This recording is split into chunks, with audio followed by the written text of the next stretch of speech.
साथियों नमस्कार। हमारे चैनल में आपका स्वागत है। मैं हूं रामचंद्र मौर्य। संघ प्रमुख मोहन भागवत पूरे देश में बैठकें कर रहे हैं, जन जागरण अभियान चला रहे हैं और हिंदू मुस्लिम एकीकरण या अल्पसंख्यकों को साथ ले करके चलने की बात कर रहे हैं। साथ ही नरेंद्र मोदी को अप्रत्यक्ष रूप से निशाने पर ले रहे हैं। निगाहें उनकी हिंदू राष्ट्र पर होती है और निशाने पर मोदी होते हैं, क्योंकि पिछले 11 साल में नरेंद्र मोदी ने हिंदू राष्ट्र बनाने के लिए कोई सकारात्मक प्रयास नहीं किया। कल मुंबई में भी उन्होंने एक बैठक किया और इशारे में नरेंद्र मोदी को हिदायत दिया कि अमेरिका से समझौता तो हो, लेकिन एक तरफा न हो। उसकी बात हम माने, उससे पहले वो हमारी बात माने। लेकिन क्या जो भागवत कह रहे हैं ऐसा कुछ हो रहा है या होने वाला है, या नरेंद्र मोदी उनकी नसीहत से कुछ सीख लेंगे, उनकी नसीहत पर चलने का काम करेंगे? बिल्कुल नहीं। नरेंद्र मोदी अपने को मोहन भागवत से भी बड़ा इंसान समझते हैं। दरअसल नरेंद्र मोदी तो अपने को इंसान समझते ही नहीं हैं।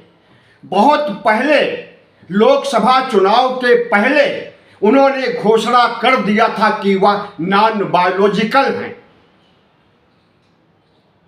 इंसान नहीं हैं, अपनी मां की कोख से पैदा नहीं हुए हैं। तो एक ऐसे इंसान को जिसमें ईश्वरत्व समा गया है, क्या मोहन भागवत उसे नसीहत दे करके हिंदू राष्ट्र की ओर उन्मुख कर सकते हैं? मोहन भागवत में और नरेंद्र मोदी में बहुत बड़ा विरोधाभास है। मोहन भागवत कभी कहते हैं कि भारत हिंदू राष्ट्र बन चुका है, कभी कहते हैं कि भारत हिंदू राष्ट्र था, हिंदू राष्ट्र है और हिंदू राष्ट्र रहेगा। जब इतनी बातें मोहन भागवत को पता है कि भारत हिंदू राष्ट्र आज भी है, पहले भी था, आगे भी रहेगा, तो किस हिंदू राष्ट्र के लिए जन जागरण अभियान और जगह जगह बैठकें आहूत की जा रही हैं?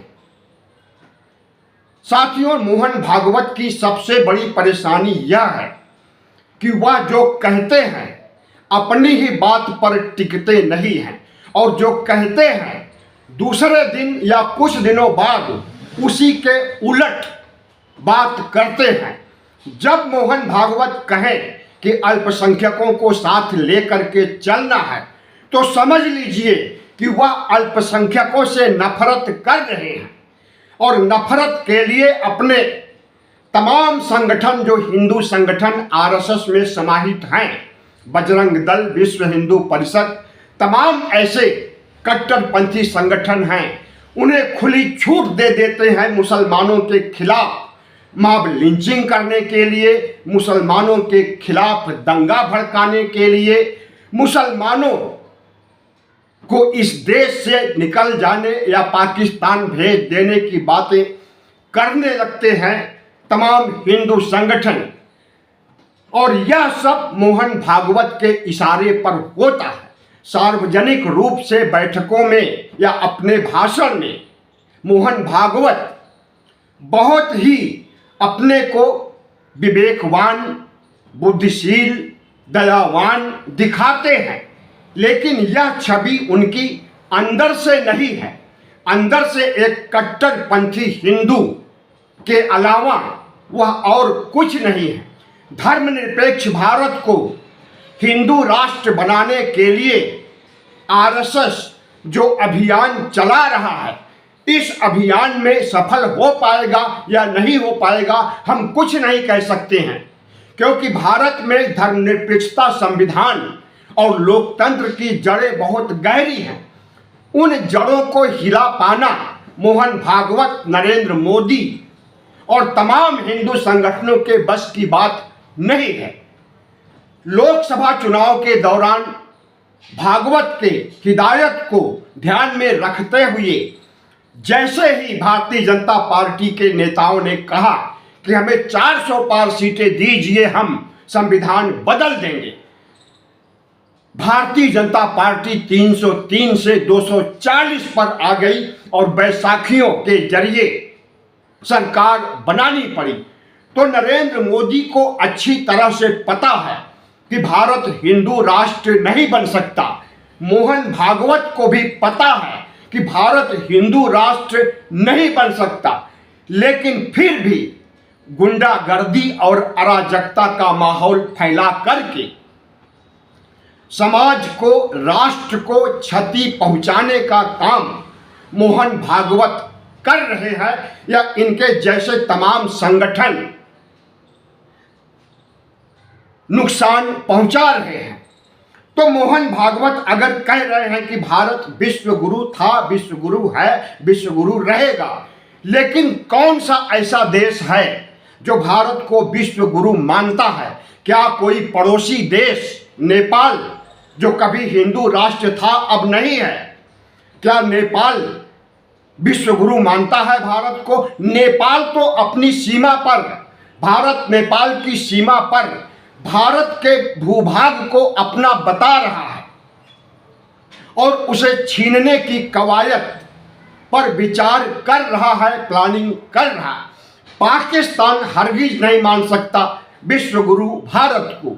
बांग्लादेश, श्रीलंका, अफगानिस्तान, जितने भी देश हैं, जब पड़ोसी देश हमें विश्व गुरु मानने के लिए तैयार नहीं है, तो आप क्या चीन से उम्मीद करेंगे, जिससे नरेंद्र मोदी थर थर कांपते हैं? अमेरिका से उम्मीद करेंगे कि वह विश्व गुरु मानेगा भारत को?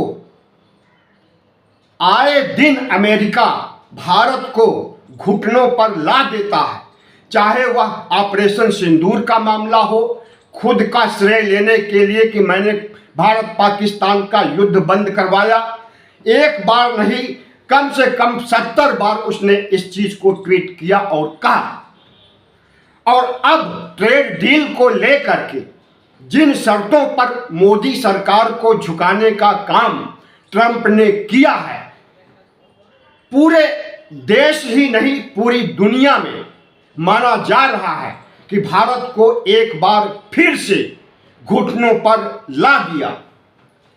तो मोहन भागवत जो कुछ बोलते हैं वह उनके स्वांतः सुखाय के लिए सही हो सकता है या आरएसएस से जुड़े स्वयं सेवकों, प्रचारकों, पदाधिकारियों को सुकून दे सकता है, लेकिन उनके कथन में सच्चाई नहीं होती है और नरेंद्र मोदी के ऊपर निशाना साधना उनका पुराना राग रहा है। लोकसभा चुनाव के पहले से मोदी को अहंकारी और तानाशाह शासक के रूप में कई बार मोहन भागवत कह चुके हैं और प्रधानमंत्री नरेंद्र मोदी आरएसएस से, संघ से अक्सर विचलित नजर आते हैं। अभी 2 दिन पहले मोहन भागवत ने स्टेटमेंट दिया कि प्रधानमंत्री नरेंद्र मोदी संघ से निकले हैं, संघ के प्रचारक हैं, तो वह यह उम्मीद जता रहे थे कि संघ का एक बच्चा भी हिंदू राष्ट्र के लिए कुर्बान हो सकता है। तो नरेंद्र मोदी कोई सकारात्मक प्रयास क्यों नहीं कर रहे हैं हिंदू राष्ट्र बनाने के लिए?